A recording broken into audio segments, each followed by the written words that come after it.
اسی کانٹیکسٹ میں اگلا پوائنٹ نمبر 10 ہے. یہ روایت ہے جس کی وجہ سے تھوڑا ایشو آج کل چل نکلا ہے, وہ جامعہ ترمذی اور سنن نبی داؤد میں ہے, اور یہ ضعیف روایت ہے.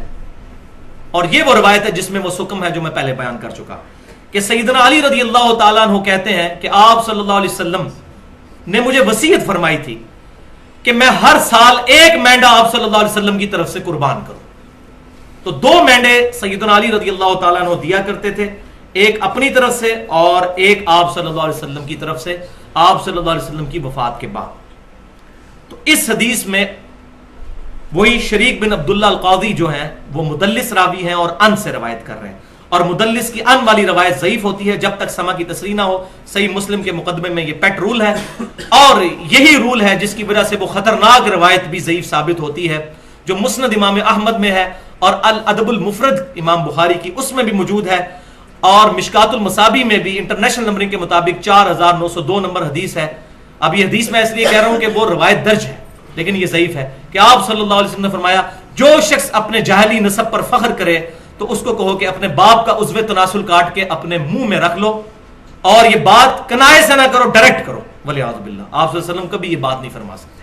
وَإِنَّكَ لَعَلَىٰ خُلُقٍ عَظِيمٍ, اور بخاری مسلم کی متفق علیہ حدیث ہے, آپ صلی اللہ علیہ وسلم میں کنواری لڑکیوں سے زیادہ شرم و حیا تھی, یہ ہو ہی نہیں سکتا. تو اس روایت میں حسن بصری مدلس ہیں اور ان سے روایت کر رہے ہیں. اگر یہ کسی نے صحیح ماننی ہے پھر وہ بھی صحیح مانے گا. تو یہ روایت بالکل ضعیف ہے.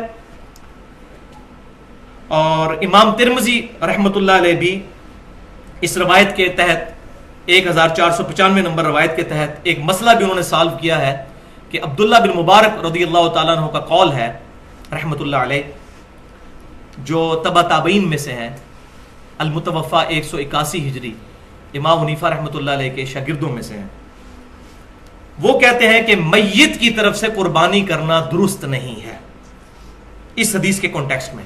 یعنی انہوں نے اگر اس حدیث کو لیا بھی تو نبی صلی اللہ علیہ وسلم کے ساتھ خصوصیت کے طور پہ, کہ آپ صلی اللہ علیہ وسلم کی طرف سے چلو قربانی کر دی. کسی کو اگر ذوق کلیئر نہیں اس حدیث کا, کوئی بدعت کا فتویٰ نہیں, آج بھی کوئی کر لیتا ہے جس کو یہ بات پتہ نہیں ہے, ہاں پتہ چل جائے پھر بچنے میں عافیت ہے, بدعت کا فتویٰ ہم پھر بھی نہیں لگاتے.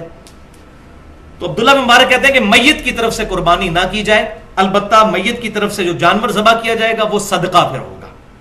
اور پھر فرمایا کہ اس سارے کو ہی قربان جو کیا ہوا جانور ہے سارے کو ہی پھر صدقہ کرنا ہوگا, اپنے پاس نہیں رکھ سکتے کیونکہ یہ صدقے کا گوشت ہے.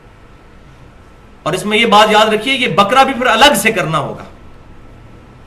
گائے میں حصہ ڈال دیا اگر 7 میں سے ایک حصہ کسی اور کے لیے جو فوت شدہ ہے, کہ میرے امی ابو کی طرف سے یا فلاں کی طرف سے, تو ساروں کی قربانی خطرے میں پڑ گئی. اور یہ بات سمجھ لیجئے, صحیح مسلم کی حدیث کے تحت میت کو 3 اعمال کا ثواب پہنچتا ہے, ان میں سے ایک عمل یہ بھی ہے کہ نیک اولاد کے اعمال کا ثواب بھی پہنچتا ہے, ان کی دعاؤں کا ثواب پہنچتا ہے. دوسرا علم کی بات جو اس نے اپنی زندگی میں کی وہ ملنا بھی چاہیے, اور تیسرا صدقہ جاریہ جو اپنی زندگی میں کوئی اچھا کام کیا.